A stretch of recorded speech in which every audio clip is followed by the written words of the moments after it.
আসসালামু আলাইকুম। আজকের ভিডিওটা মা বোনদের জন্য, বিশেষ করে মা বোনদের রমজান মাসে যে রোজাগুলো ছুটি গেছে, ভাঙতি রোজা পড়ছে, তো সেই রোজাগুলা আমাদের মা বোনেরা এই সময়ে রেখে থাকেন বা নির্দিষ্ট একটা সময় রাখেন যখন আপনার সুবিধা হয়। তো এই ক্ষেত্রে আমাদের যেটা খেয়াল করতে হবে, মনে রাখতে হবে, রমজানের রোজা হচ্ছে ফরজ।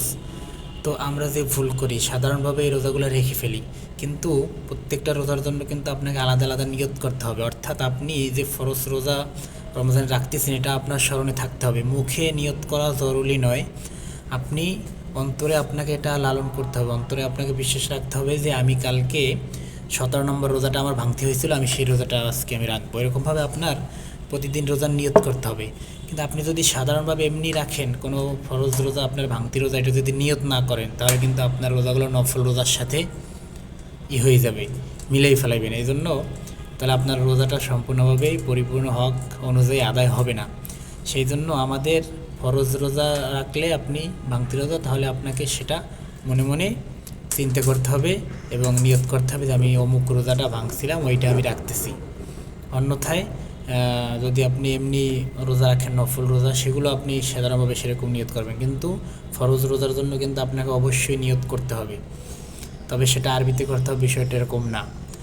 আর মনে করেন আপনি রোজা রাখবেন না, বা এরকম আপনার মনে কোনো কিছু নিয়ত ছিল না, আপনি রাতে ঘুমিয়ে গেছেন, তো সকালে আপনি ঘুম থেকে উঠছেন, নামাজ পড়ে আবার ঘুমাইছেন মনে করেন, তো সারিটারি কিছুই খান নাই, তো সকালে আপনার কাছে মনে হইলো যে না, রোজাটা আমার রাখা দরকার।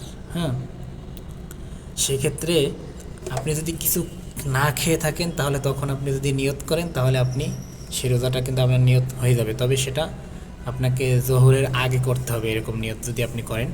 যদি আপনি ভুলে যান, অর্থাৎ আপনার একটা রোজা ফরজ রোজা আপনি রাখবেন, তো আপনার মনে নাই, সাহারিও খান নাই, নিয়তও করেন নাই, কিন্তু মনে করেন সকালে ঘুম থেকে উঠলেন 8টা 9টা 10টায়, তো সেক্ষেত্রে তখন যদি আপনার মনে পড়ে যে না, রোজাটা তো আমার রাখা দরকার, তাহলে আপনি তখন নিয়ত কইরা যদি কিছু না খেয়ে থাকেন, তাহলে আপনি রোজা রাখতে পারেন, এতে রোজা হয়ে যাবে, কোনো সমস্যা হবে না। আর হচ্ছে রমজান মাসে যদি আপনি রোজা রাখেন, সেক্ষেত্রে যদি মনে করেন আপনি রোজা রাখতেছেন, তো সেরকমভাবে নিয়ত করবেন যে আমি রোজা তো রাখবোই, সাহারি খাবো। কিন্তু তখন যদি আপনি নফল রোজার নিয়ত করেন অথবা অজিব বা এরকম কিছু নিয়ত করেন, সেটা কিন্তু সেই নফল বা অজিব হবে না, সেটা আপনার ফরজ রোজাই হবে। কারণ ফরজে মানে রমজানের 30 দিনের ভিতরে যদি আপনি ভুলে অন্য নিয়ত কইরে ফেলান যে আমি নফল রোজা রাখতেছি বা এরকম কিছু, সেক্ষেত্রে আপনার রোজা ফরজ রোজাই আদায় হয়ে যাবে, নফল আদায় হবে না। তবে হ্যাঁ, যাদের মনে করেন রোগাক্রান্ত, অসুস্থ, তাদের উপরে রমজানের রোজা ফরজ নয়, সেক্ষেত্রে তারা যদি চায় যে ফরজ রোজা রাখবে, তাহলে তাকে আলাদা করে নিয়ত করতে হবে যে আমি ফরজ রোজা রাখতে পারবো। সেই নিয়ত করে রোজা রাখবে। যদি সে সেই নিয়ত না করে সাধারণভাবে রোজা রাখে, তাহলে তার রোজা কিন্তু ফরজ রোজা হবে না, সেটা নফলের ভিতরে পড়ে যাবে। কারণ তার উপরে রমজান মাসের রোজা ফরজ নয়, কারণ সে অসুস্থ বা যে কোনো সমস্যার ভিতরে আছে। সে কারণে যদি তার উপরে রোজা ফরজ না হয়ে থাকে, কিন্তু সে চায় যে আমি রোজা রাখবো, তাহলে তাকে সেই নিয়ত করতে হবে। নিয়ত ছাড়া যদি রোজা রাখে, তাহলে তার রোজাটা নফল রোজা গণ্য হবে।